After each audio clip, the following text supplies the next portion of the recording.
ભાઈ રાયસિંગપુર ગોટીમાં દીપડો રોડ ઉપર બિંદાસથી ઊભો છે, જેથી કરીને જે કોઈ વ્યક્તિ આવતું જતું હોય તો ધ્યાન રાખીને કુંડલમાં આવવું જવું, અને રાયસિંગપુર વાસીઓ બધાને ધ્યાન રાખે.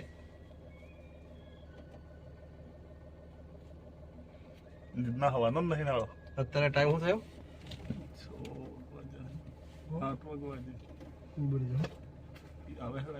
એક્ઝેક્ટ ટાઈમ છે ભાઈ 6:42 છે. મોડું ફાળે વિચારા તો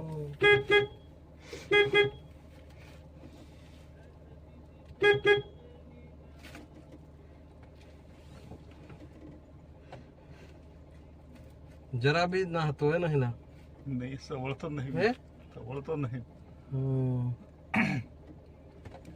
ભાઈ કુંડોલ ગામના વ્યક્તિઓ અને રાયસિંગપુર ગામના વ્યક્તિઓ બહુ ધ્યાન રાખજો. આવા જવામાં રાયસિંગપુર ઘાટી ની વચ્ચે એકદમ નજીક ગાડી ઉભી છે તોય ઓરન મારજો, ઓરન મારો. જવાનું નામ દેતો નથી. એકદમ સડી ગયેલા માથે. ના, હોડી આવશે. હે